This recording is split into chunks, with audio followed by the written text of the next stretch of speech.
अस्सलाम वालेकुम वरहमतुल्लाहि वबरकातुहू। Welcome to Haseeb electronics. Friends, आज की वीडियो में मैं आपके साथ बात करूंगा कि हाई फ्रीक्वेंसी ट्रांसफार्मर हम कैसे डिज़ाइन करें। उसके लिए शुरू से लेकर आखिर तक जितने भी उसकी कैलकुलेशंस हैं हम उसको डिस्कस करेंगे। ये एक कंप्लीट इंजीनियरिंग है, कंप्लीट इसमें पूरी की पूरी कैलकुलेशंस हैं। किसी एक कैलकुलेशन को हम छोड़े बगैर, उसको कंप्लीट किए बगैर हम अपने रिज़ल्ट हासिल नहीं कर सकते। उसके लिए क्या है कि हमें जब भी हम सर्किट डिज़ाइन करते हैं तो हम आखिर से पीछे की तरफ चलते हैं, ना कि इधर से पकड़ लो इधर से पकड़ लो, नहीं है इसको भी छोड़ दो, इसको भी छोड़ दो, इसको काबू कर लो। नहीं, ऐसा नहीं है। उसके लिए तरीक़ाकार ये है कि आप आखिर से अपनी आउटपुट को मेजर करते हैं कि मुझे क्या क्या चाहिए, और फिर आप एनालाइज़ करते हैं कि मेरे पास अवेलेबल रिसोर्सेज क्या हैं और अभी मैंने बनाना क्या है। जब ये सारी चीज़ें हम कैलकुलेट कर लेंगे, इसके बाद हम एक रिज़ल्ट पे पहुंचेंगे जिसका नाम है ट्रांसफार्मर। और ये पूरी किसी भी सप्लाई के अंदर, क्योंकि इसका सबसे ज़्यादा रोल इसी चीज़ का है। ये सर्किट तो हम बना लेंगे कि हम ड्राइव तो दे देंगे कि जी सर्किट बनाना मुश्किल नहीं है, जस्ट इसको आपने एक फ्रीक्वेंसी देनी है, स्विच करवाना है। लेकिन जिसने ये पावर को ट्रांसफ़र करना है, जिसने ये इंडक्शन करवानी है, उसका सबसे बड़ा अमल दखल है। अगर आप इसके अंदर ज़रा सी भी कमी कोताही करते हैं तो ये ट्रांसफार्मर आपकी पूरी सप्लाई को चलने नहीं देता। अभी मेरे पास काफ़ी क्वेश्चन आते हैं कि सर PQ सीरियल पे आप वीडियो बना दें, या 58 ETD 542819 पे वीडियो बना दें। वीडियो बनाना मुझे कोई मुश्किल नहीं है, लेकिन जब हम किसी लॉजिक के साथ चलते हैं तो वो एक बात मंतक बनती है। उसके लिए क्या है कि आपको इस सिस्टम के इनपुट, आउटपुट, लॉसेस और उसमें जितने भी फीचर्स इस्तेमाल होते हैं वो सारे के सारे पता होंगे, तभी जाके हम एक प्रॉपर रिज़ल्ट जो है, यूज़फुल रिज़ल्ट जो है वो ले सकेंगे। अभी इसी जो ये मेरी डायग्राम है जिसमें मैं ये अभी बनाने लगा हूँ वीडियो, जिसमें आपके साथ में कैलकुलेशन शेयर करने लगा हूँ, इसमें इसको अगर मैं रखूँगा, इस डायग्राम को, इस डाटा शीट को, इसके अंदर जितनी भी मैंने ये सारी की सारी कैलकुलेशन इसकी भी की हुई हैं, लेकिन क्या होगा कि वो कोर आपको प्रॉपर रिज़ल्ट नहीं देगी। उससे हमें वो फ्रूटफुल जो चीज़ें चाहिए वो नहीं होगी। ये मैं आपको एज ए स्पेसिमन दे रहा हूँ। आपके साथ में एक 24 वोल्ट हम इसको अप्लाई करेंगे, इस बोर्ड को, इस पावर सप्लाई को, और इससे हमने 5 वोल्ट 4 एम्पेयर और 12 वोल्ट 1 एम्पेयर लेना है। आप यहाँ पे 330 वोल्ट भी अप्लाई, 300 वोल्ट भी अप्लाई कर सकते हैं। यहाँ से मैं 5 वोल्ट ले रहा हूँ, आप इस जगह पे आपने लेने हैं, ठीक है जी, 20 वोल्ट लेने हैं, आप 20 लिख लीजिए। ये मैं किस लिए कर रहा हूँ ये वाला, आपने एक ट्रांसफार्मर डिज़ाइन करना है। आप कहते हैं जी मुझे 40 वोल्ट चाहिए या 48 वोल्ट चाहिए, 20 एम्पेयर चाहिए। आप जस्ट इस जगह पे लिखें, और जैसे जैसे मैं कैलकुलेशन करूँगा आप इसी स्पेसिमेन पे अपनी कैलकुलेशन को डाल लें। मैंने एक वाइंडिंग लगाई है, आप 2 लगाना चाहते हैं, सेम उसी तरह का एक सेट और लगा लें, और आपको जो कोर का रिज़ल्ट मिलेगा, आपको जो कैलकुलेशन में जो चीज़ सामने आएगी, आपने उस पर फॉलो करना है और वो कोर लगाएं, ट्रांसफार्मर डिज़ाइन कर लें। आउटपुट में रेक्टिफायर लगाएं, इनपुट में आप स्विचिंग मैकेनिज्म लगाएं, पल्स विड्थ मॉड्यूलेटर कंट्रोलर लगाएं। पीछे सर्किट, ड्राइव सर्किट का कोई इशू नहीं है, वो हम कोई भी करंट मार्ड, वोल्टेज मार्ड, किसी तरह का भी एक सादा ऑसिलेटर लगा के भी स्विच करवाएंगे। अगर ट्रांसफार्मर सही है तो जो हम इसको अप्लाई करेंगे, इसको आगे आउटपुट में देना चाहिए। उसके लिए देखिए, मैं कहता हूँ 5 वोल्ट 4 एम्पेयर आउटपुट लेनी है इससे, और एक वाइंडिंग में ये ले रहा हूँ 12 वोल्ट 1 एम्पेयर के लिए। आप इसी को एज ए ऑक्सिलरी वाइंडिंग भी यूज़ कर सकते हैं। आप कहते हैं जी मैंने ये आउटपुट लेनी है एक, और यहाँ से मैंने दूसरी आउटपुट ये लेनी है। और स्विचिंग फ्रीक्वेंसी मैं यहाँ पे 100 किलोहर्ट्ज़ यूज़ कर रहा हूँ। आप इस पर जो भी फ्रीक्वेंसी लगाएंगे आपको ये फार्मूले एग्जैक्ट कोर पे लेके जाएंगे कि आप ये ETD 542819 नहीं यूज़ करें, आप फ्ला यूज़ करें, आप ETD 49 यूज़ करें। जो आपका रिज़ल्ट आएगा वो आपकी कोर होनी चाहिए, तो आप उससे रिज़ल्ट लेंगे। आप जो भी सर्किट बनाएंगे उसके लिए फिर आपको क्या करना पड़ेगा, अपने ट्रांसफार्मर पे जाने के लिए अपनी फ्रीक्वेंसी को एडजस्ट कर लें। अच्छा, हम कहते हैं जी फ्रीक्वेंसी हम ये रखेंगे, ट्रांसफार्मर की एफिशिएंसी जो है ये 98% हमें मिनिमम चाहिए, यानी इसको हम मैक्सिमम जो हम ले सकते हैं किसी भी ट्रांसफार्मर से वो अबव 90% होता है। हम इसको 98% का गोल देते हैं, और रेगुलेशन फैक्टर हम डालेंगे 0.5%, यानी 0.5% तक हम इसको अलाउ करेंगे, कमी बेशी कर सकता है ये ट्रांसफार्मर। और आगे जो रेक्टिफायर में लगाएंगे वो हर डायोड 1 वोल्ट क्या करेगा, ड्रॉप करेगा। हम उसका सेफ मार्जिन उसको 1 वोल्ट ड्रॉप देते हैं। और ऑपरेटिंग फ्लक्स डेंसिटी जो है, चूँकि मैंने कैलकुलेट करना है इसको 100 किलोहर्ट्ज़ पे, उसके लिए हमें ये ग्राफ देखना पड़ेगा कि आपने कौन सी फ्रीक्वेंसी पे क्या इस्तेमाल करना है। मैं यूज़ कर रहा हूँ 100 किलोहर्ट्ज़ पे, तो 100 किलोहर्ट्ज़ पे ये देखें तो मैक्सिमम हम 2000 गॉजेस जो है वो हासिल कर सकते हैं, मैग्नेटिक फ्लक्स ले सकते हैं। कहाँ पे, 33 किलोहर्ट्ज़ पे। तो 33 किलोहर्ट्ज़ पे हमें मैक्सिमम फ्लक्स डेंसिटी मिलेगी। हम इससे नीचे आ जाते हैं, ये पावर ट्रांसफार्मर के लिए है। तो पी मटेरियल के लिए यहाँ पे आ जाइए। तो यहाँ पे हम कहते हैं कि 100 किलोहर्ट्ज़ पे मुझे अराउंड अबाउट 500 गॉजेस पे मैंने सेट करना है। तो मैं अपनी कैलकुलेशन में टेस्ला यूज़ कर रहा हूँ। आप इसको 0.05 टेस्ला है तो इसको 10,000 से मल्टीप्लाई करेंगे तो 500 गाजेस आपके पास आ जाएंगे। मैं P material ferrite material use कर रहा हूँ। विंडो के लिए मुझे सिलेक्शन करनी है फेरेट मटेरियल की, और विंडो का यूटिलाइजेशन फैक्टर जो है वो 0.4 रखूँगा कि अगर मैं पूरी वाइंडिंग को फिल करूँ तो उसके अंदर जो कॉपर की रेशो आएगी वो 0.4 मैक्सिमम अलाउ करूँगा मैं इसको, क्योंकि वहाँ पे मैंने इंसुलेशन भी करनी है, वाइंडिंग करनी है, वाइंडिंग के दरमियान वायर्स के दरमियान गैप भी होता है। वो सारी कैलकुलेशन 0.4 फैक्टर रखेंगे हम। और टेम्परेचर हम कहते हैं कि इसको 30 डिग्री से ज़्यादा अलाउ नहीं करेंगे। अगर नॉर्मल आपका नॉर्मल जो ट्रांसफार्मर है वो 20 डिग्री पे चल रहा है, तो जब इस पर फुल लोड देंगे तो मैक्सिमम इसका टेम्परेचर 30 डिग्री सेंटीग्रेड हाई हो सकता है। 20 डिग्री हम चलेंगे, 20 डिग्री पे हम इसको कैलकुलेट करेंगे, और अगर फुल लोड दिया जाए, फुल लोड कंडीशन में इसमें मैक्सिमम 30 डिग्री टेम्परेचर होना चाहिए। ये नहीं है कि हम करंट फुल दें और ये ट्रांसफार्मर उससे पहले धुआं देना शुरू कर जाए तो फिर ट्रांसफार्मर तो ना हुआ। और ड्यूटी साइकिल हम कहते हैं मैक्सिमम ड्यूटी साइकिल जो है D-max 50% यूज़ करेंगे हम। अच्छा, एक और याद रखने की चीज़ जो है कि जब आप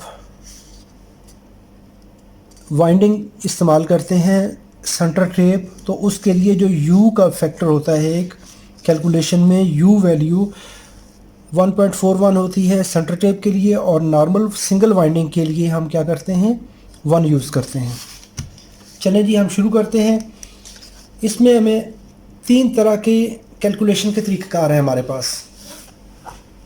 3 तरह से हम अपने जो रिक्वायरमेंट है उसके लिए ट्रांसफार्मर की कोर सिलेक्ट कर सकते हैं। पहला है वेरी सिंपल, आप जस्ट ओनली आउटपुट सेक्शन में जो आपकी आउटपुट पावर है उसको कैलकुलेट करें कि मुझे प्राइमरी की इस पोर्शन में इतने वाट, इस पोर्शन में इतने वाट। डायरेक्टली जाएं, ये एक चार्ट है, टिपिकल पावर हैंडलिंग चार्ट। इस चार्ट पे चले जाएं। इसमें क्या करता है, ये बताता है कि जी पावर इन वाट है, पावर इन वाट है, और साथ इसमें बताता है फ्रीक्वेंसी। ये 4 कॉलम दे देता है। सपोज़ हमारी जो वाटेज बनती है वो 38 वाट बनती है, तो अगर यहाँ पे देखें तो यहाँ पे नीचे आ जाएगा ये 40 की रेंज में। ये कोर हम यूज़ कर सकते हैं जो कि 40 की रेंज में। बाकी देखें तो यहाँ पे 42 है, हम ये यूज़ कर सकते हैं लेकिन इसको प्रॉपर यूटिलाइज़ नहीं कर सकेंगे। तो हमने ये जो इस कॉलम में आ रही हैं, इस रो में आ रही हैं, ये दो कोर आ रही हैं। या आप PQ सीरीज़ यूज़ करेंगे या EFD सीरीज़ यूज़ करेंगे। तो PQ 2020 4 फेरेट मटेरियल के लिए है, 2020 इसका पार्ट नंबर है, PQ 2020 ये कोर हम यूटिलाइज़ कर सकेंगे। ये है पावर हैंडलिंग चार्ट। ये डायरेक्टली आप इस चार्ट में जाएं, कैलकुलेट कर लें जो आपकी कोर बनती है। अगर इस पे मुझे चाहिए 38 वाट और इस पे मैं कोर लगा के बैठ जाऊंगा 290 वाट वाली, तो फिर मज़ा नहीं आएगा। अगर मुझे आउटपुट पावर चाहिए 656 वाली और मैं इस्तेमाल कर लूँ ये कोर, काम नहीं बनेगा। सर्किट मेरा 656 वाट वाला है, कोर ये यूज़ कर लूँगा तो ये उसी वक्त ये ब्लास्ट हो जाएगी। हमें क्या करना है कि प्रॉपर सिलेक्शन करनी है। पहला मेथड ये है, ये भी इसको भी हम डिस्कस करते हैं। इसके बाद सेकंड मेथड है एक, जिसको कहते हैं window area and cross section area product, उसको WAC प्रोडक्ट मेथड कहते हैं। एक वो मेथड है और तीसरा है कोर ज्योमेट्री मेथड, जो अभी सबसे लेटेस्ट जो यूज़ हो रहा है, जो सबसे नया तरीन तरीकाकार है, जो सबसे पेटेंट है। आज मैं उस तरीके पे आपको लेके चलूँगा। इससे पहले मैंने आपको बताया था कि मैनुअली आप किस तरीके से एक ट्रांसफार्मर को वाइंड कर सकते हैं। मैंने कैलकुलेशन करने के तरीके बताए थे कि कैलकुलेट कैसे करेंगे, और आज हम सारी कैलकुलेशन करके, पेपर वर्क में कैलकुलेशन करके ट्रांसफार्मर बनाएंगे कि किस तरीके से आप कैलकुलेट करेंगे। और इसको जब आप किसी उस ट्रांसफार्मर की कोर में फिट करेंगे, इट इज़ इम्पॉसिबल कि इसमें ज़रा भी एरर आए। चलें जी, शुरू करते हैं इस टॉपिक को। सबसे पहले आपने रेजिस्टेंस की वायर रेशो को एज्यूम करना है कि जी वायर रेशो AC रेजिस्टेंस और DC रेजिस्टेंस जो वायर आपने यूज़ करनी है उसकी AC रेजिस्टेंस और DC रेजिस्टेंस इक्वल है। पहली चीज़ ये हो गई कि वायर रेशो जो है वो हमारी 1 होगी। इसके बाद हम उसका वायर का स्किन डेप्थ हमें कितनी चाहिए। जो भी वायर हम यूज़ करेंगे, जो भी हमने वायर यूज़ करनी है, कॉपर की यूज़ करनी है, और उसके लिए कैलकुलेशन का स्किन डेप्थ का फार्मूला है कि 6.62 डिवाइड करें उसको फ्रीक्वेंसी से और उसको अंडर रूट कर दें। तो जो आपका रिज़ल्ट आएगा, ये आपकी वायर जो भी हम निकालेंगे, ये उसका फार्मूला आ जाएगा, 0.0209 स्किन डेप्थ आ जाएगी हमारी। ये होता है कि हमने जो वायर यूज़ करनी है उस वायर के पूरे हिस्से में डेप्थ तक करंट चले। ये नहीं है कि वायर हम बड़ी लगा लें तो उसके आउटर साइड पे करंट चलती रहे तो वायर पूरी यूज़ ना होगी, ट्रांसफार्मर फेल हो जाएगा, लेकिन हमारा काम नहीं आएगा। ये वायर हम कॉपर फालतू में लगा देंगे। बिलफर्स कॉपर मैंने इतना एरिया लगा दिया, लेकिन करंट आउटसाइड पे चल रही है, पूरी वायर इस्तेमाल नहीं हो रही। जब पूरी वायर इस्तेमाल नहीं होगी तो इतना कॉपर हमें ज़ाय करने का फ़ायदा नहीं है, क्योंकि ये स्विच मोड पावर सप्लाई होती है साइज़ को छोटा करने के लिए। तो अगर हम स्किन डेप्थ गलत यूज़ करते हुए, रॉन्ग यूज़ करते हुए हम क्या करेंगे, बहुत ज़्यादा कॉपर उस पर चढ़ा देंगे तो हमारी वो सेविंग कहाँ गई। हम फजूल में इतना बड़ा एक साइज़ बना के बैठ जाएंगे। तो उसको यहाँ पे आ जाइए। अभी हम करते हैं वायर डायामीटर सेलेक्ट, DAWG।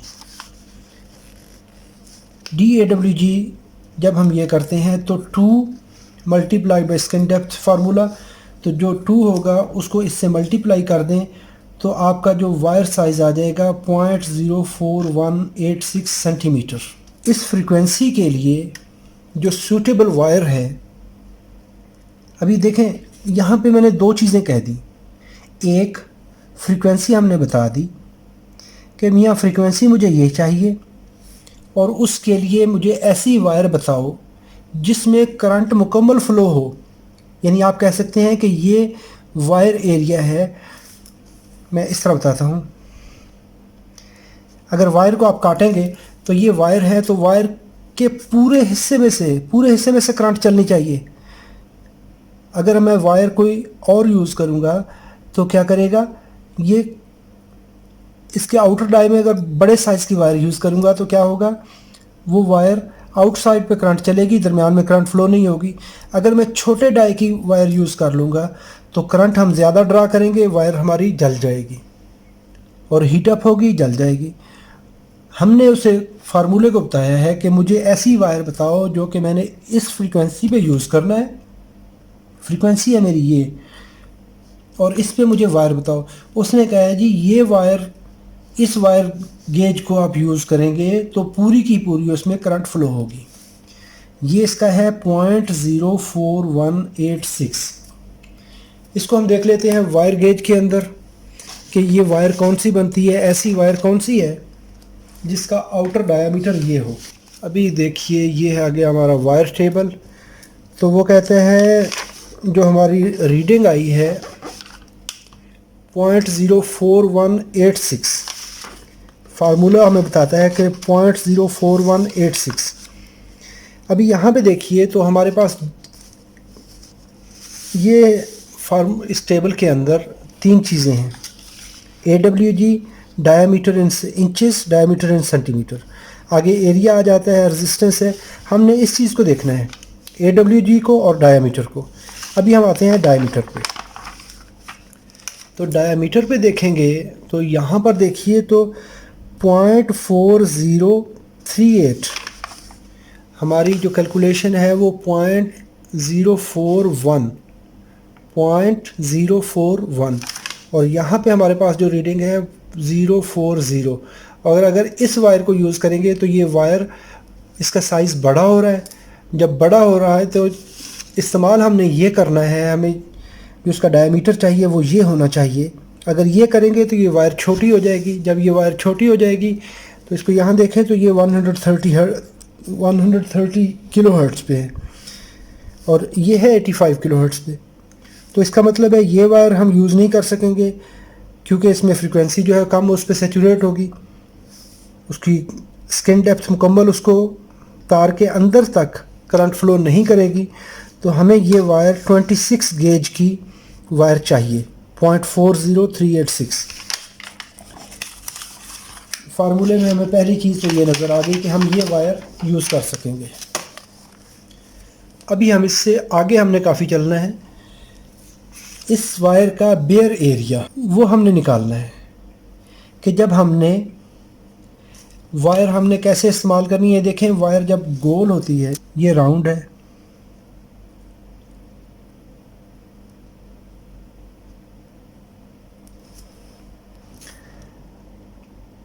अभी जब ये इस तरह करके इस पर टर्न लगेंगे तो इसके अंदर ये गैप रह रहे हैं।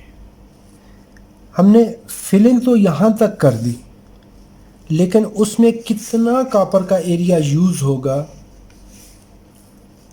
कितना कॉपर का एरिया यूज़ होगा, क्योंकि ये सर्कल में है। जब सर्कल में आ गई, इस सर्कल से लेके इस सर्कल तक और दरमियान में ये जो जगह बच रही है, ये जो जगह बच रही है ये यूज़ नहीं हो रही। तो बेयर एरिया जो एक्चुअल कॉपर यूज़ होगा, इसके ऊपर इंसुलेशन भी है, उसको भी हटाएंगे तो एक्चुअल कॉपर एरिया जो है, अगर हम बिल्कुल प्योर कॉपर इस्तेमाल करेंगे तो वो कितना लगेगा। उसके लिए है AW पाई, क्योंकि हम सर्कल वायर यूज़ कर रहे हैं तो DAWG। तो AWG का डाया जो है वो 0.04186 है, उसको डिवाइड 4 पे कर दें तो इसको आप 3.1416 मल्टीप्लाइड बाई 0.04186 जो वायर डायमीटर है उसको 4 पे तकसीम करेंगे तो हमें वायर का जो एक्चुअल बेयर एरिया है, जो प्योर वायर लगेगी इंसुलेशंस के बगैर, हर चीज़ के बगैर जब कैलकुलेट करेंगे तो उसका एरिया आ जाएगा 0.00137। अभी जब हम इसको सिलेक्ट करने की बात करते हैं, सेंटीमीटर, इसको करेंगे 0.0128, ये है 0.0128, और इससे 27 गेज की वायर देखेंगे तो उसका बेयर साइज़ बनता है 0.010010, तो इसका है 0.0013। तो इससे ऊपर अगर वायर जा रही है तो उसका है 0.0016। तो हमें 26 वायर को ही यूज़ करना है इस वायर को। क्यों कि इसका जो बेयर साइज़ है वो हमारी रीडिंग के बिल्कुल क्लोज़ है। ये है 1.28, तो हमारा है 1.37।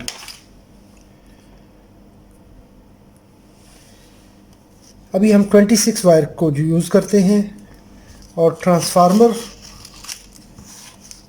अभी हमने ट्रांसफार्मर बनाना है, तो ट्रांसफार्मर बनाने के लिए हमें कोर की ज़रूरत है।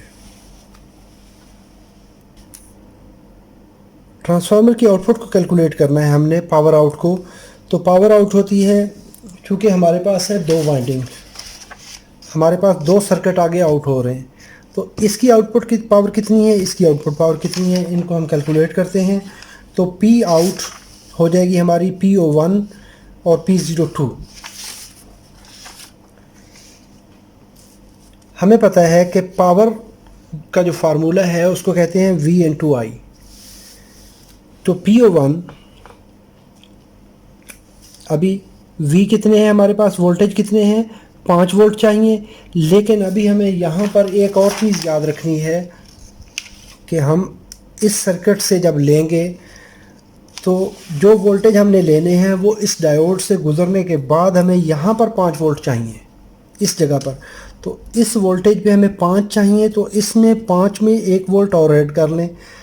5 + 1 6 वोल्ट हमें यहाँ से चाहिए। अभी होगा क्या, एक दफ़ा करंट इसमें इस डायोड में से गुजरेगी, जब सेकंड साइकिल आएगा तो करंट इसमें से गुजरेगी। एक दफ़ा करंट इसमें से गुजरेगी, एक दफ़ा करंट इसमें से गुजरेगी। तो एट ए टाइम एक डायोड हमारा इस लोड के सीरीज़ में रहेगा। तो चाहे करंट इधर से आए चाहे करंट इधर से आए, हमारे 5 और एक 6 वोल्ट हमें चाहिए आउटपुट में, और हमें करंट चाहिए 4 एम्पेयर जो हमारी रिक्वायरमेंट थी। तो 6 को 4 से मल्टीप्लाई करेंगे तो 24 वाट हमारी पावर आ जाएगी। और PO2 जो हमारी सेकेंडरी नंबर 2 है, उसकी वाइंडिंग में जो पावर फ्लो करंट फ्लो करेगी उसका है VO2 + VD। तो VO2 हमें 12 वोल्ट चाहिए, VD यहाँ पे 2 वोल्ट ड्रॉप होंगे। किस लिए ड्रॉप होंगे, क्योंकि हम यहाँ पे ब्रिज रेक्टिफायर यूज़ कर रहे हैं। तो ब्रिज रेक्टिफायर के लिए अगर मुझे इस जगह पे 12 वोल्ट चाहिए, तो अभी देखें कितने डायोड सीरीज़ में आएंगे। अगर ये एंड पॉजिटिव है, ये एंड नेगेटिव है, तो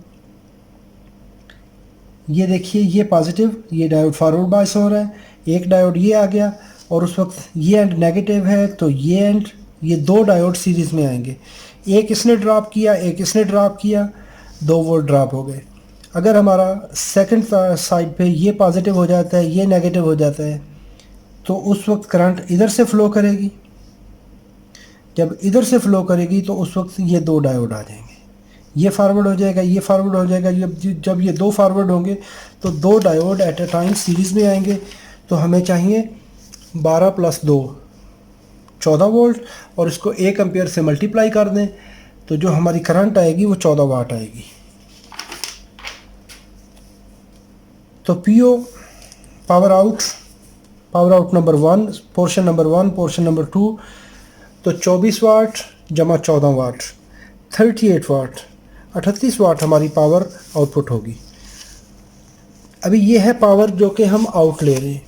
जो अपेरेंट पावर है, अपेरेंट पावर ये क्यों, अभी देखें हमने कहा यहाँ से आ रही है, यहाँ से ये पावर इस एक वाइंडिंग में से गुजर रही है, लेकिन यहाँ पे इसके पास 2 हो रहे हैं।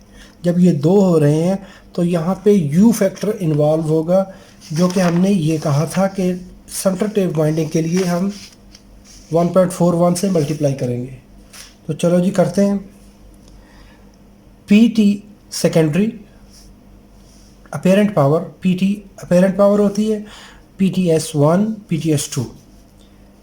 PTS1 P01 इसको मल्टीप्लाई करें U से तो 24 वाट हमारी जो पावर थी, जो हमने ये कैलकुलेट की थी यहाँ पर, इस 24 को 1.41 से मल्टीप्लाई करें तो आपके पास 33.8 वाट आते हैं,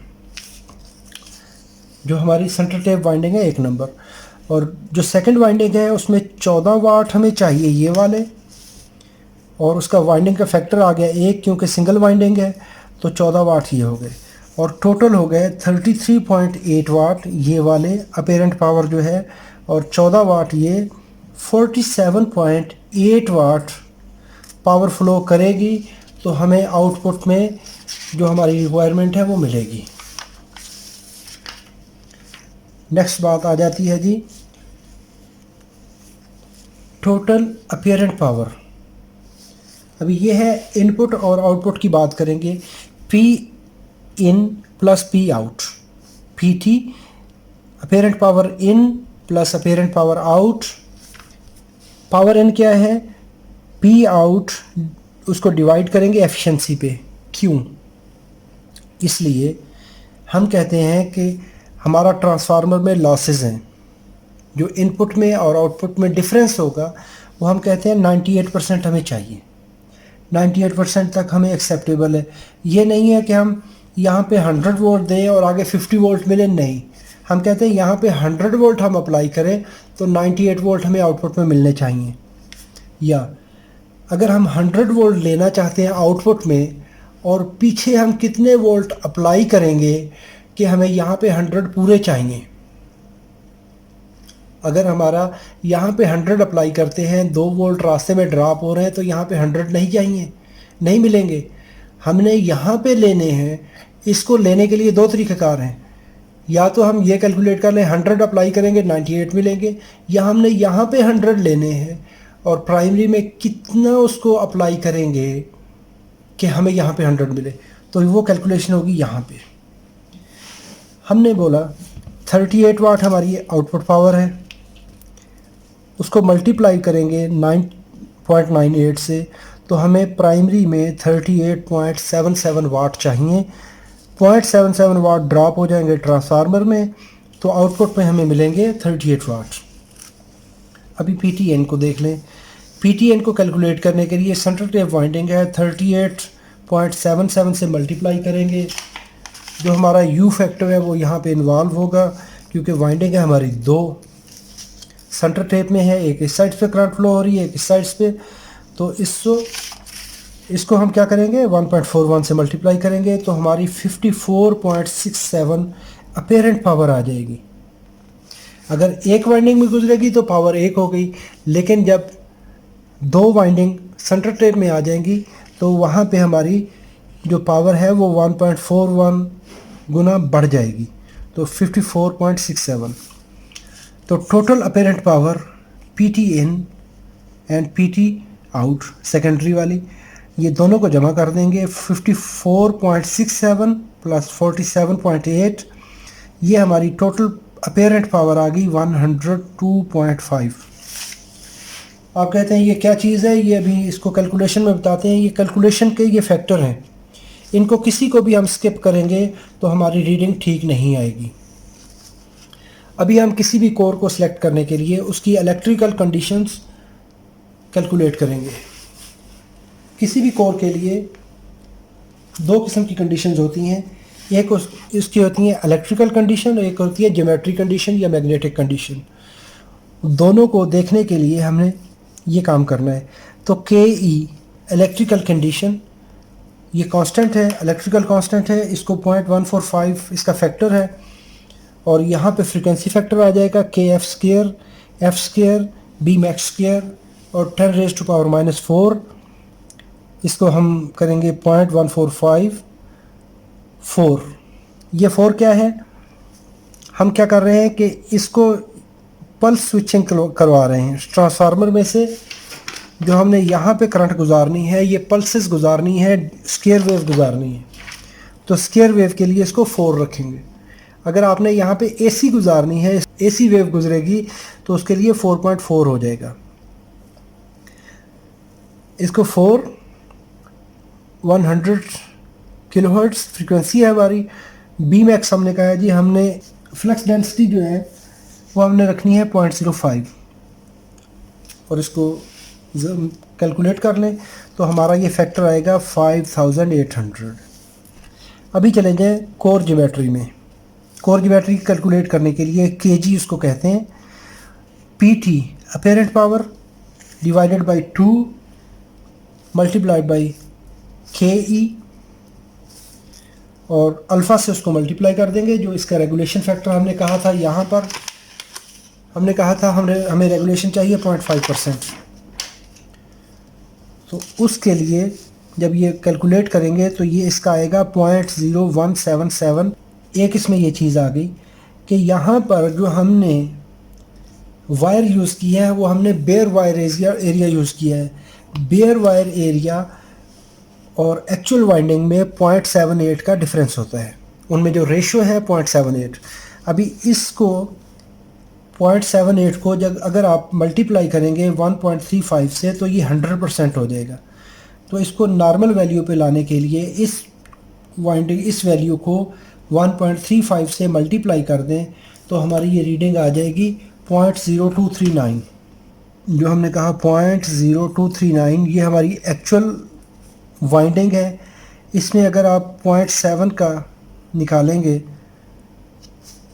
फैक्टर तो ये 0.01673, तो 0.167 ये 0.7 से लेकर 0.78 तक ये चलता है इसका। तो हम कहते हैं कि ये इसकी बेयर कॉपर एरिया इज 0.78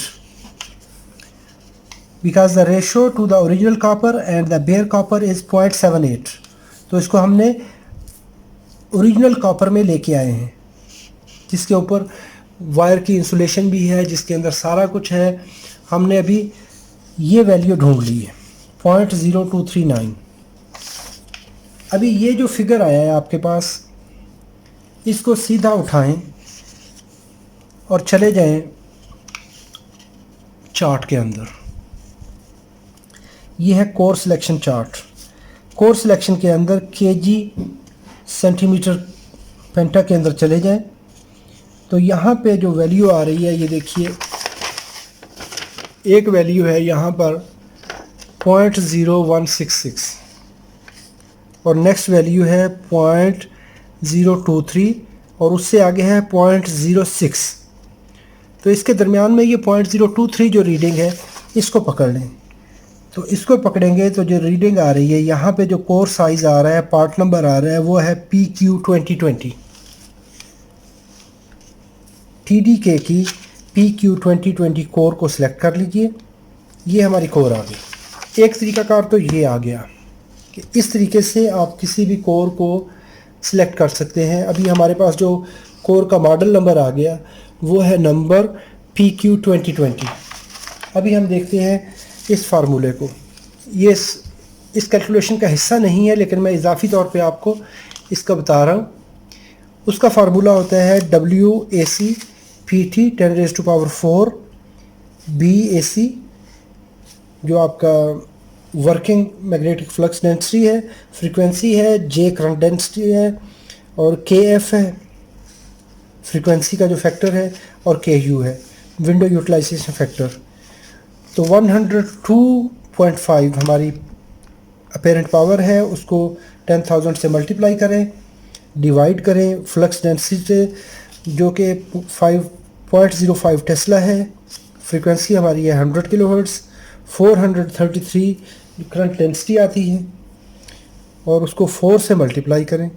4 जो हमने कहा कि स्विचिंग का प्रोसीजर क्या है, स्विचिंग का तरीकाकार क्या है, और उसको 0.3 जो हमारा विंडो यूटिलाइजेशन फैक्टर है, तो हमारी जो एरिया प्रोडक्ट आएगा वो 0.3945 आएगा। तो अगर आप ये मेथड यूज़ करेंगे तो 0.3945 अगर देखेंगे तो इस रेंज में आता है, ये AP आ जाता है। तो AP हमारा आया है 0.3945 जो कि इसके बिल्कुल करीब है। आप ये मेथड यूज़ करें या ये यूज़ करें, दोनों मेथड यूज़ करेंगे तो हमारा जो कोर साइज़ आएगा वो PQ2020 आएगा इस ट्रांसफार्मर के लिए। अभी हमारे पास 3 तरीके आ गए। एक हो गया कोर ज्योमेट्री के ज़रिए आप कर सकते हैं, केजी मेथड के ज़रिए। दूसरा है आप AP मेथड के ज़रिए उसको ढूंढ सकते हैं कोर को, कौन सी कोर इस्तेमाल करनी है। तीसरा है सिंपली आप फ्रीक्वेंसी और पावर का चार्ट ढूंढें। जो हमने 38 वाट कहे थे उस 38 वाट को पकड़ें तो जो हमारी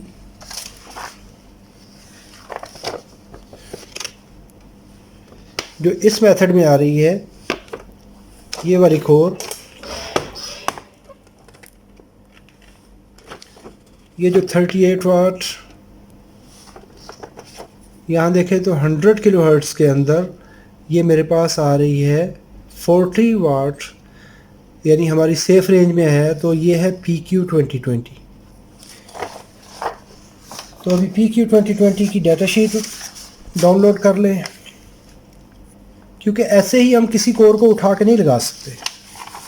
जब ये PQ2020 को हम पकड़ेंगे तो उसका हमें ये मुख्तलिफ उसमें आ जाएगा कि जी उसमें एरिया क्या है, उसका कोर एरिया क्या है और उसमें विंडो एरिया क्या है, उसमें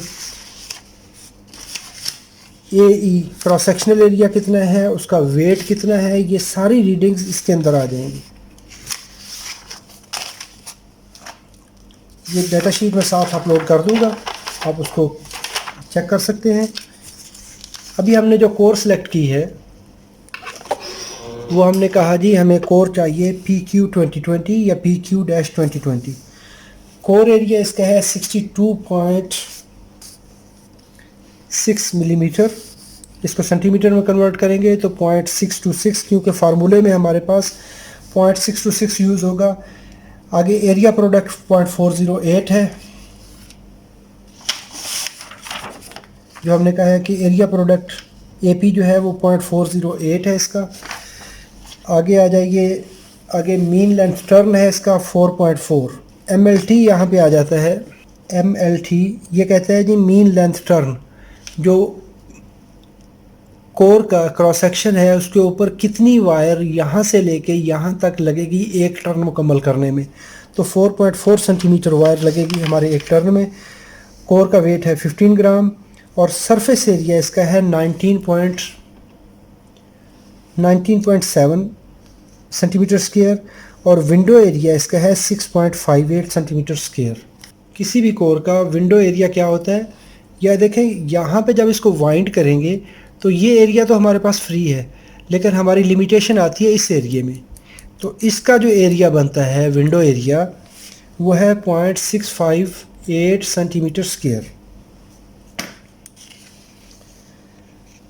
अभी जब हमने वायर ये कोर सेलेक्ट कर ली है तो इसमें अभी हम टर्न लेंगे, इसमें भी वाइंडिंग करनी है। वाइंडिंग के लिए बड़ा सादा सा फार्मूला है।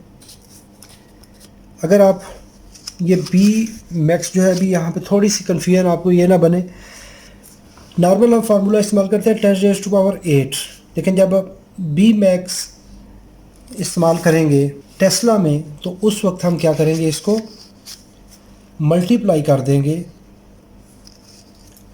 क्योंकि एक टेस्ला मल्टीप्लाई होता है 10,000 के 10⁴ पे। तो उस वक्त हमारे फार्मूले में 10⁸ आ जाएगा अगर हम गॉजेस यूज़ करेंगे। अगर आप गॉजेस यूज़ करेंगे तो उस वक्त जो वैल्यू यहाँ पे होगी, यहाँ पे उसको साथ मल्टीप्लाई 10⁴ कर देंगे, क्योंकि यहाँ पे आपने उसको मल्टीप्लाई, जो यहाँ पे वैल्यू है अभी इस वैल्यू को यूज़ करने के लिए आप 10⁴ रखेंगे अगर आपने टेस्ला यूज़ करना है। अगर गॉजेस यूज़ करने हैं तो यहाँ पे उस वक्त 10⁸ हो जाएगी। ये थोड़ा सा इसमें कैलकुलेशन में ध्यान रखना है कि थोड़ा सा यहाँ पे मिस्टेक करने से आपके टोटल टर्म मुख्तलिफ हो जाएंगे। तो मैं इसको जो ओरिजिनल फार्मूला है उसको टेस्ला ही रखूँगा, क्योंकि टेस्ला में आसानी है। आगे बात करेंगे, यानी अगर आपके पास गॉजेस हैं तो गॉजेस के लिए फिर आप फार्मूला करेंगे 10⁸ कर देंगे। 24 वोल्ट प्राइमरी है हमारे पास, ये हमारे पास 10⁴ आ गया। 4 हमारा स्विचिंग कांस्टेंट आ गया जो हमारे पास स्क्वायर वेव है, और यहाँ पे आ जाएगा हमारा 0.05 टेस्ला आ जाएगा, और ये हमारी फ्रीक्वेंसी आ गई, और ये कोर एरिया आ गया 0.626, तो 0.62 सेंटीमीटर, क्योंकि ये ओरिजिनल 62.6 मिलीमीटर है, इसको सेंटीमीटर में रखना है क्योंकि फार्मूले में सेंटीमीटर चलेगा।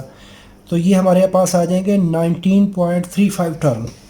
तो 19.35 टर्न अगर लगाएंगे तो 35 तो नहीं लगा सकते, उसके लिए हम कंप्रोमाइज़ करेंगे 19 पे। अगर हम इसको 20 टर्न कर देंगे तो हम क्या होगा कि हमारी वाइंडिंग बढ़ जाएगी प्राइमरी में, तो हमें जो करंट हमने यूज़ करनी है वो करंट हमारी कम हो जाएगी। तो करंट कम होने से आपके ट्रांसफार्मर की पावर कम हो जाएगी।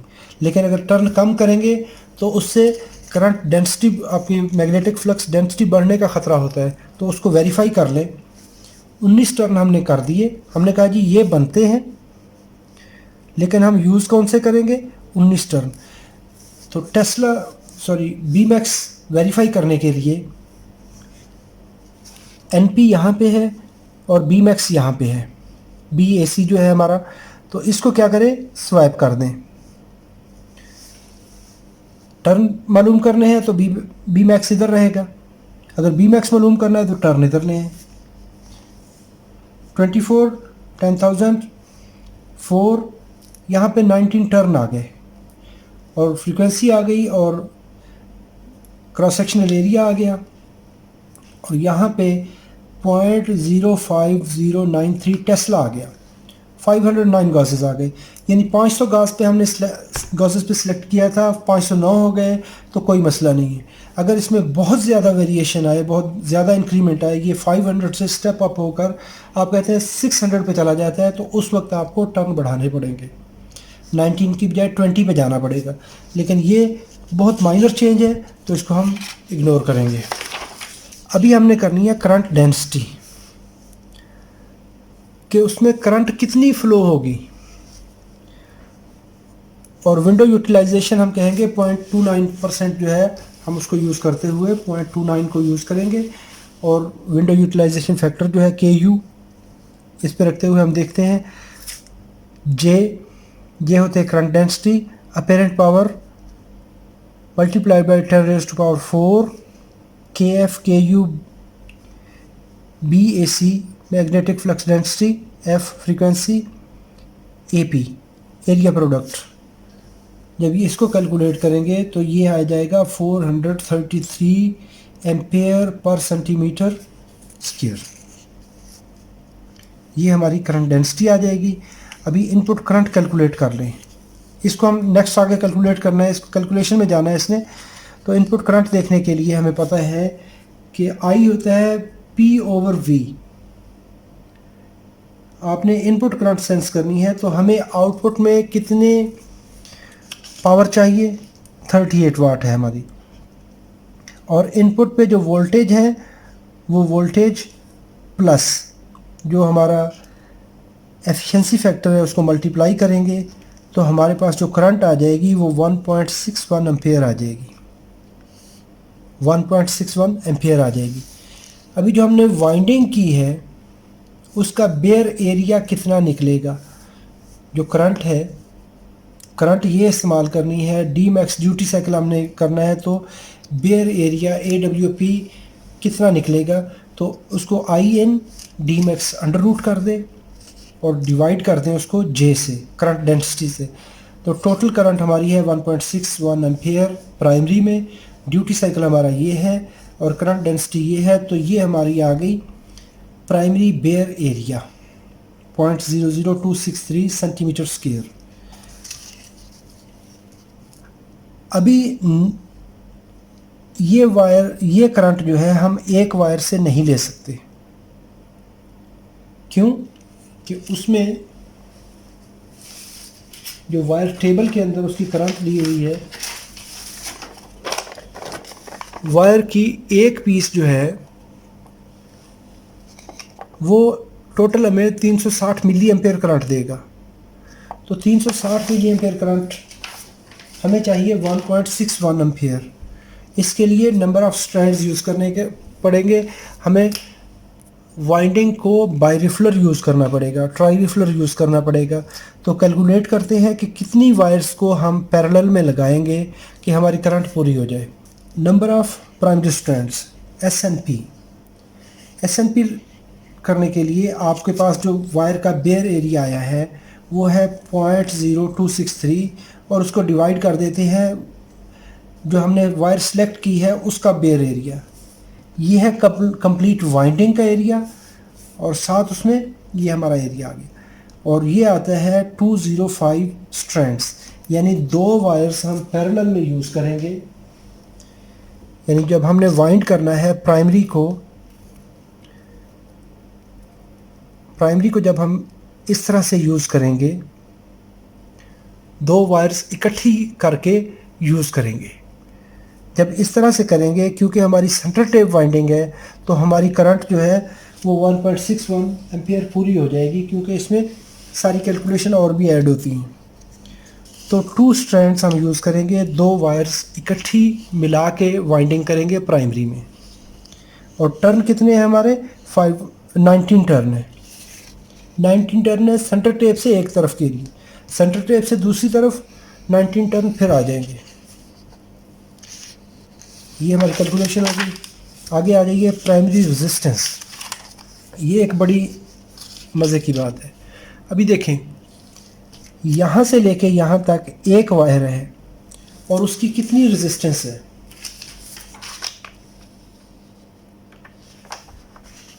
उसकी रेजिस्टेंस माइक्रो ओहम पर सेंटीमीटर, ये है 1345 माइक्रो ओहम पर सेंटीमीटर। अभी एक वायर अगर यहाँ से लेके यहाँ तक लगाएंगे तो 1345 माइक्रो ओहम पर सेंटीमीटर, 1 सेंटीमीटर के अंदर इतनी रेजिस्टेंस होगी। तो अगर उसको हम क्या करेंगे कि 2 वायर्स, हमने कहा कि वाइंडिंग हमने करनी है 2 वायर्स की, 2 वायर पैरेलल में लगानी है, तो माइक्रो ओहम पर सेंटीमीटर उसको डिवाइड कर दें नंबर ऑफ़ स्ट्रैंड से। कितने पेयर आप यूज़ करते हैं, 1 2 3 वायर यूज़ करते हैं पैरेलल में, जितनी पैरेलल में यूज़ करते हैं उसको स्ट्रैंड कहा जाता है। जैसे हम एक रस्सी बनाते हैं कि एक धागा जो है वो सिंपल एक धागा होता है, लेकिन 2-3 को अगर मिला दिया जाए तो वो एक रस्सी की शक्ल बन जाती है। तो जो रस्सा बनता है, रोप बनता है, उसको स्ट्रैंड कहते हैं। अगर हमने केबल देखी होंगी, एक वायर हमेशा वायर होती है, लेकिन जब केबल बनाते हैं तो बहुत ज़्यादा वायर्स को रोल करके या इकट्ठा करके हम लगाते हैं तो वो एक केबल बनती है। तो इसी तरह ये समझ लें कि आपने एक केबल बनाकर उसको वाइंड करना है। तो इसको डिवाइड कर दें 2 पे, तो जो हमारी न्यू आ जाएगी, न्यू रेजिस्टेंस आ जाएगी प्राइमरी के लिए, वो है 673 माइक्रो ओहम पर सेंटीमीटर। एक्चुअल थी 1345, 2 पे तकसीम किया, ये रीडिंग आ गई। अभी प्राइमरी की टोटल रेजिस्टेंस आरपी कितनी आ जाएगी, आरपी मालूम करने के लिए, अभी ये था 1 सेंटीमीटर में। अभी ये है हमारी कोर के यहाँ से लेके शुरू होने तक ये जो वाइंडिंग होती है, एक टर्न में जितनी वायर यूज़ होते हैं उसको कहते हैं MLT, मीन लेंथ टर्न। ये कितनी लेंथ है, ये कोर की डाटा शीट में आती है, तो वो कहता है जी ये 4.4 सेंटीमीटर है। कैसे कि अगर इनर टर्न है, जो इनसाइड जो कोर के बिल्कुल करीब है, क्रॉस सेक्शनल एरिया के करीब है, वो हो सकता है 4 सेंटीमीटर हो। जब आउट में जाएगा, जब इस पर 3-4 टर्न आ जाएंगे तो आउटर टर्न जब जाएगा तो ये हो सकता है 5 सेंटीमीटर हो जाए। लेकिन इसने इसको एवरेज निकाल लिया, तो एवरेज टर्न इसका है 4.4, ये एक एवरेज वैल्यू होती है। तो एक टर्न में इतनी वायर लगी और कितने टर्न है, 19 टर्न है। और एक टर्न में 1 सेंटीमीटर में कितनी रेजिस्टेंस है, 673 10⁻⁻⁶, 673 माइक्रो ओहम। तो हमारी जो टोटल रेजिस्टेंस आ जाएगी वो आ जाएगी 0.0563 ओहम प्राइमरी में, 0.0563 ओहम आ जाएगी वाइंडिंग की रेजिस्टेंस हमारी प्राइमरी में। अच्छा, प्राइमरी में भी जब हमें एक रेजिस्टेंस मिल जाती है तो उसमें लॉस भी होता है, क्योंकि वायर इंडक्टर तो है ही है, लेकिन ये एज अ काम कर रही है रेजिस्टेंस भी। इसमें डीसी का कंपोनेंट भी फ्लो होता है। तो P इज इक्वल टू होता है आई स्क्वेयर आर। आई हमारी करंट की मिकदार है 1.61। रेजिस्टेंस हमने कहा जी ये 0.563 माइक्रो ओहम है। टोटल रेजिस्टेंस हमारी है 0.563 ओहम। तो आई स्क्वेयर के साथ मल्टीप्लाई करेंगे तो ये आ जाएगी हमारी पावर आ जाएगी 0.1458, या हम इसको सीधा लिख देते हैं 0.146 वाट। ये आ जाएगी वाट। इसको 13 नंबर स्टेप में हमने कैलकुलेट किया था। ये जो हमने किया था 1.16 एम्पेयर, 1.61 एम्पेयर, ये यहाँ पे आ गई। ये जो करंट थी आई स्क्वेयर ये यहाँ पे आगे है सेकेंडरी टर्म। प्राइमरी का तो काम हो गया। सेकेंडरी में हम कहते हैं NS1, क्योंकि सेकेंडरी हमारे पास दो हैं। NP plus VS1 divided by Vin included 1 plus regulation factor. 1 क्यों कर रहे हैं? क्योंकि हमें कितने ज़्यादा उसमें ऐड करके, प्राइमरी में कितना ऐड करना है हमने, तो वो जब ऐड करेंगे इस फार्मूले में तो ये हम लगाएंगे तो 19 प्राइमरी टर्न है। 6 वोल्ट चाहिए। 6 वोल्ट क्यों? जो हमने कहा था कि वहाँ पे सेकेंडरी में हमें एक डायोड भी सीरीज़ में आ रहा है, लोड के सीरीज़ में। तो 5 प्लस 1 5 वोल्ट लोड के लिए, 1 वोल्ट डायोड के लिए, तो 6 वोल्ट हमें आ जाएंगे। जो 6 वोल्ट यहाँ पे आ गए। Vn हमारे पास है 24। तो हमारे पास जो कैलकुलेशन हो के हमारे पास जो टर्न आ रहे हैं वो 4.77 टर्न आ रहे हैं सेकेंडरी में। तो हम क्या करेंगे, 5 टर्न कंप्लीट कर लेंगे।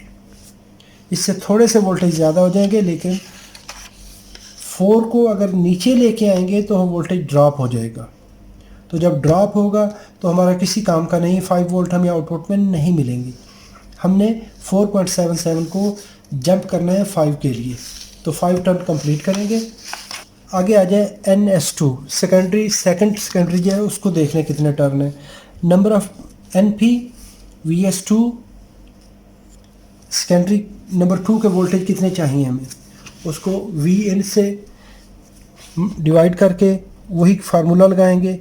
ये हमारे बनते हैं 11.1 टर्न बनते हैं। तो इसको हम 11 पे रहने देंगे, क्योंकि इसके लिए जब 0.9 टर्न ज़्यादा लगाएंगे तो बहुत ज़्यादा वोल्टेज हो सकता है, 13 वोल्ट हो जाएंगे। तो हमें ये वोल्टेज यहाँ पे ठीक है। तो secondary wire bare area number 1 का जो है उसके लिए हम देख लेंगे AWS1 secondary number 1। Current output हमारी है 4 एम्पियर, ड्यूटी साइकिल है 0.5%, करंट डेंसिटी है 433, उसका फैक्टर जो हमने निकाला था। तो ये हमारी आ गई AWS1। ये आ गई वायर बेयर एरिया। और उसमें स्ट्रैंड कितने यूज़ करेंगे, कितनी वायर्स को हम लगाएंगे, तो उसके लिए AWS1 divided by 26 wire bare area, इसको इससे डिवाइड करेंगे। तो ये बेयर एरिया जो हमने यहाँ पे कहा था ये 0.00128, ये 1.28 इसको मिली में लिखा हुआ है उसने। तो इसको हम ये लिखेंगे, डिवाइड करेंगे तो ये 5.1 आता है। तो हम इसको क्या करेंगे, 5 स्ट्रैंड्स यूज़ करेंगे, 5 वायर्स इन पैरेलल करके। तो हम इसको वाइंड करेंगे कैसे, कि जो हमारी सेकेंडरी है जिसमें हमने ज़्यादा करंट लेनी है, उसके लिए हम क्या करेंगे, 1 wire, 2 wire, 3 wire, 4 wire, 5 wire, इन 5 वायर्स को मिला के फिर हम 5 वोल्ट वाली सेक्शन को वाइंड करेंगे। ये हमारे 5 वोल्ट आ गया और ये सेंटर टेप है। तो इस वाइंडिंग को हम यहाँ पे करेंगे। अभी रेजिस्टेंस चेक कर लें इसकी, माइक्रो ओम पर सेंटीमीटर। वही हमने वायर वही 26 नंबर यूज़ कर रहे हैं, तो 1345 माइक्रो ओम पर सेंटीमीटर डिवाइड 5 करेंगे तो 269 माइक्रो ओम पर सेंटीमीटर। For winding number 1। और इसकी रेजिस्टेंस आप टोटल कैलकुलेट कर लीजिए। MLT NS1 माइक्रो ओम पर सेंटीमीटर 4.4 जो कि हमारा मीन लेंथ टर्न है, और NS1 5 हमारे टर्न है इसमें। 269 जो हमने कैलकुलेट की है वो रेजिस्टेंस आ गई, और टोटल हमारी जो रेजिस्टेंस आ गई वो 0.0059 ओहम आ गई। और पावर लॉस सेकेंडरी में कितना हो जाएगा? PS1 I square RS। आई हमारी है 4 एम्पियर, क्योंकि 5 वोल्ट सेक्शन में हमने 4 एम्पियर करंट गुजारनी है, उसके लिए ये रेजिस्टेंस आ गई। और टोटल हमारी जो पावर लॉस आ जाएगा वो है 0.0944 वाट। बेयर एरिया इसका कितना हो जाएगा? जो सेकंड वाइंडिंग है हमारी IO2 जो कि हमारी 12 वोल्ट वाली सेक्शन है, उसमें 1 एम्पेयर करंट गुजरेगी, और ड्यूटी साइकिल हमारा 0.5 है, करंट डेंसिटी ये है, उसमें ये हमारा आ जाएगा बेयर एरिया, जो कॉपर का बेयर एरिया है। तो नंबर ऑफ स्ट्रैंड यूज़ करेंगे कितने? AWS2। ये जो बेयर एरिया होता है ये आपके actual wires, number of wires को कैलकुलेट करने के लिए होता है। तो यहाँ पे हमने बोला कि जी 26 का वायर एरिया ये है, तो इसको 0.00128 के साथ डिवाइड करेंगे तो ये हमारे पास 1.27 स्ट्रैंड आ जाएंगे। तो 1.27 स्ट्रैंड के लिए हम 2 वायर्स को इकट्ठा मिला के, जो हमारी 12 वोल्ट वाली सेक्शन है 1 एम्पेयर के लिए, उसको वाइंड करेंगे। इसकी माइक्रो ओम उसी तरह कैलकुलेट कर लें। माइक्रो ओम पर सेंटीमीटर 1345 1 सेंटीमीटर में है, 2 पे डिवाइड करेंगे क्योंकि 2 वायर पैरेलल में हम वाइंड करेंगे, तो 673 माइक्रो ओम आ जाएगा। सेकेंडरी की रेजिस्टेंस वही पुराने फार्मूले के तहत कैलकुलेट कर लें तो इसकी 0.0326 आ जाएगी, क्योंकि यहाँ पे टर्न इसके 11 टर्न्स आ रहे हैं। तो 637, और उसी तरीके से कैलकुलेट करते हुए पेज नंबर 11 आ गया हमारा। तो copper loss in secondary 2 winding PS2 I square S2 RS2। आई है हमारी 1 एम्पियर, और इसको मल्टीप्लाई करेंगे जो हमने रेजिस्टेंस कैलकुलेट की है ये वाली 0.0326 ओहम, इसको कैलकुलेट कर लीजिए, मल्टीप्लाई करेंगे तो ये हमारी जो पावर वाटेज आएगी वो 0.0326 वाट आ जाएगी सेकेंडरी के सेकंड सेक्शन में। तो टोटल सेकेंडरी में कॉपर लॉस कितना होगा? PS1 plus PS2, power loss in winding number 1, power loss in winding number 2, तो ये हमारा टोटल लॉस आ जाएगा।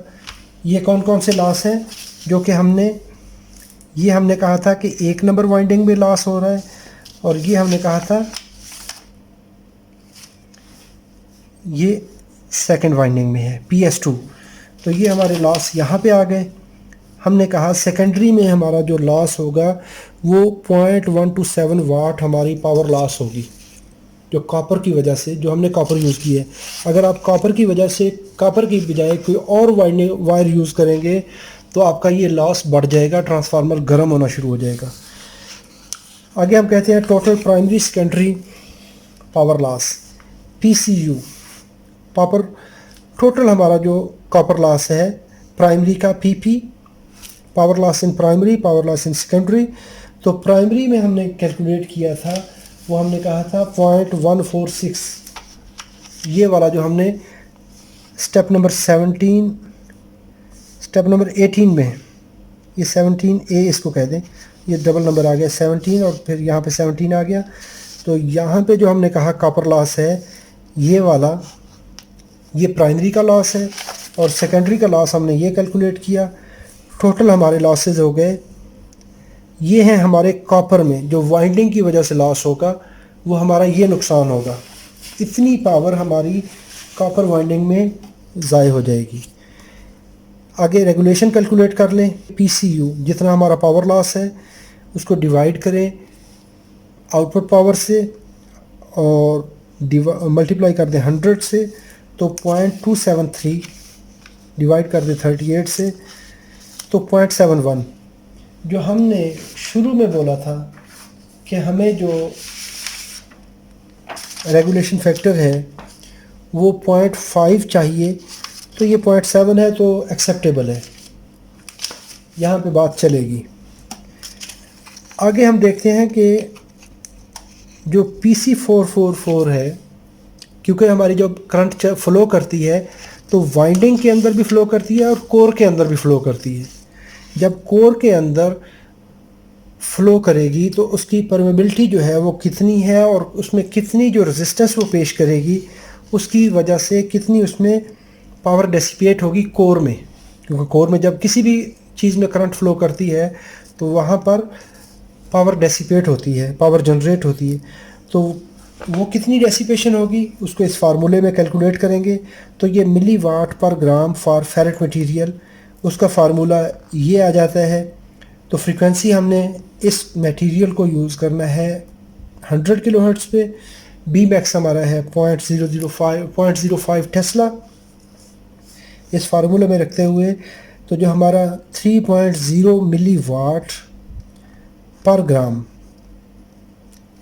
ये हमारा रिज़ल्ट आ गया। इसको अभी 3.01 मिली वाट पर ग्राम, इसको यहाँ पे ले आए। तो कोर पावर लॉस PFE, पूरी कोर में कितनी पावर लॉस होगी, ये तो है 1 ग्राम में। तो कोर का वज़न जो हमारा है वो 15 ग्राम की कोर है। कोर वेट जो है वो हमारा है 15 ग्राम पूरे सेट में, क्योंकि ये पोर्शन में होता है, सेट में होता है। तो ये हमारी 15 ग्राम पर सेट हो गया। तो 15 ग्राम वज़न है इसका कोर का। तो इसमें टोटल जो है 1 ग्राम के अंदर वाट है हमारी 3 मिली वाट। तो टोटल हमारी जो वाटेज हो जाएगी वो है MWG WFE weight of ferrite core. इसको मल्टीप्लाई बाई कर दें मिली से वाट में लाने के लिए, क्योंकि ये मिली वाट में है। इसको कैलकुलेट करेंगे तो हमारी आ जाती है 0.045 वाट। तो 0.045 वाट हमारी जो फेरेट कोर है वो पावर को ड्रॉप करेगी। टोटल लॉसेस कितने हो जाएंगे? टोटल लॉसेस कैलकुलेट करने के लिए कॉपर के लॉसेस प्लस कोर के लॉसेस। तो कॉपर के लॉसेस, कोर के लॉसेस। कॉपर के लॉसेस हैं हमारे पास 0.273 जो हमने थोड़ी देर पहले कैलकुलेट किए हैं। तो 0.273 उसमें ऐड कर लें जो हमने ये कैलकुलेट किए हैं। ये दोनों लॉसेस इकट्ठे कर लें। जो कॉपर के लॉसेस है 0.273,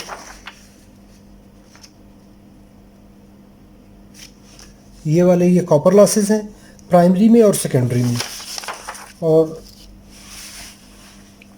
ये कॉपर लॉसेस आ गए, ये हमारे कोर के लॉसेस आ गए। टोटल हो गए हमारे 0.318 वाट। तो टोटल पावर में से 0.318 वाट जो है वो कोर के मटेरियल में लॉस होगी, कोर और फेरेट में प्लस कॉपर में। तो वाट्स पर सरफेस एरिया, सरफेस का एरिया कितना है? सरफेस का एरिया है 19.7 सेंटीमीटर स्क्वायर।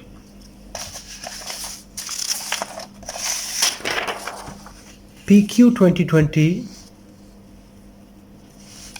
इस कोर का जो एरिया है वो है 19.7, एरिया 19.7। तो 19.7 को इस पे डिवाइड कर देंगे टोटल पावर पे, तो हमारा पर यूनिट एरिया जो आ जाएगा 0.0161 वाट पर सेंटीमीटर स्क्वायर। यूनिट है हमारी सेंटीमीटर स्क्वायर और टोटल इसका जो एरिया है वो 19.7 सेंटीमीटर स्क्वायर है।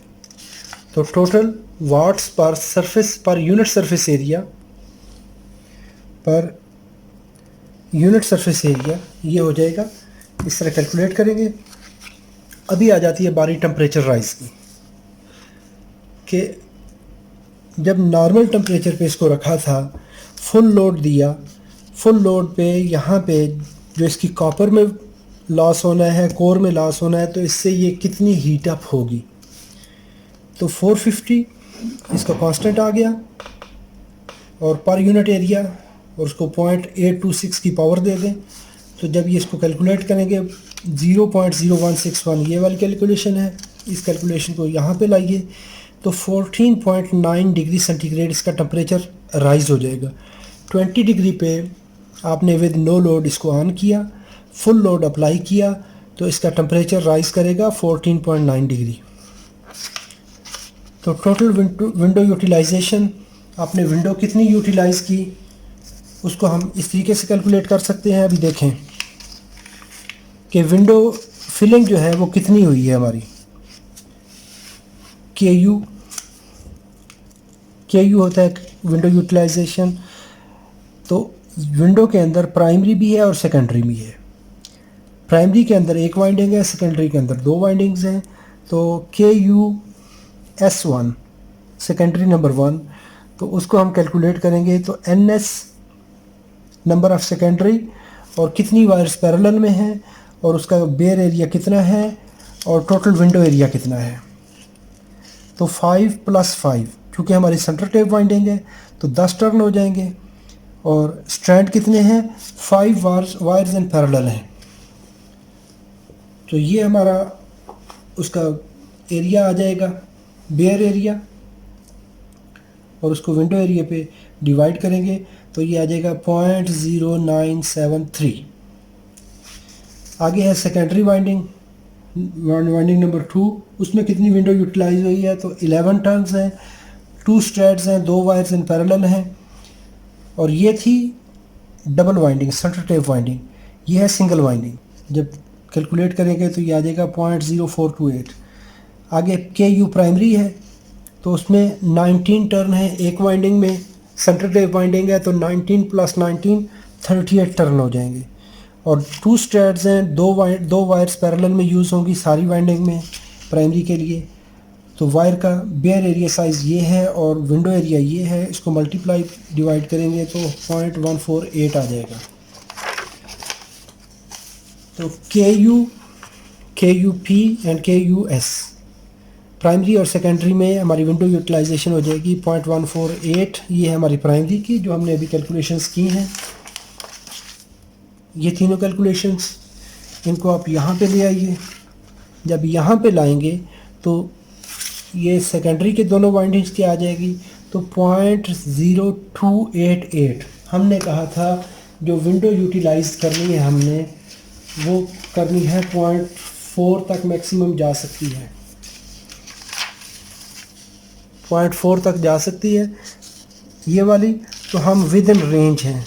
टेम्परेचर हमने कहा था कि हम मैक्सिमम 30 डिग्री अलाउ करते हैं तो 14.9 डिग्री टेम्परेचर हमारा जो है वो राइज़ करेगा। तो इसका मतलब है ये विद इन रेंज है। इसके बाद हमें एक जगह पे यहाँ पे आ गया 0.5 हमने रेगुलेशन मांगी थी तो वो 0.7 हो गई है तो कोई मसला नहीं है। बाकी हमारी जितनी एफिशिएंसी है वो ट्रांसफार्मर की ये सारी कैलकुलेशन विद इन रेंज आ गई। उम्मीद करता हूँ ये वीडियो आपके लिए हेल्पफुल है। अगर इस तरीके से आप कैलकुलेट करेंगे तो सारी की सारी जितनी वाइंडिंग के टर्न्स हैं, वाइंडिंग की नंबर्स हैं, जब आप इस तरीके से कैलकुलेट करेंगे तो कोई रीज़न नहीं है। अगर आप प्रॉपर कोर्स सेलेक्ट करेंगे तो जो मैंने नंबर प्राइमरी में बताया, जो सेकेंडरी में बताए हैं, ये नंबर आप करेंगे तो जो इनपुट बताई है वो दें, आउटपुट मिलेगी। कोई रीज़न नहीं है कि आउटपुट ना मिले। क्यों कि जब आप चीज़ को प्रॉपर ड्राइव करते हैं, प्रॉपर कैलकुलेट करते हैं, उसकी डाटा शीट के ऊपर चलते हैं, अभी आप वायर प्रॉपर वही यूज़ करें तो आपका जितना भी डाटा है वो सारे का सारा सेम उसमें आना चाहिए। ये सारी की सारी डाटा शीट्स मैं अपनी गूगल ड्राइव में अपलोड कर दूंगा, आप वहाँ से इनको डाउनलोड कर सकते हैं। नेक्स्ट वीडियो हम बनाएंगे इंशाअल्लाह ETD 542819 पे, हम उस पर डिस्कस करेंगे।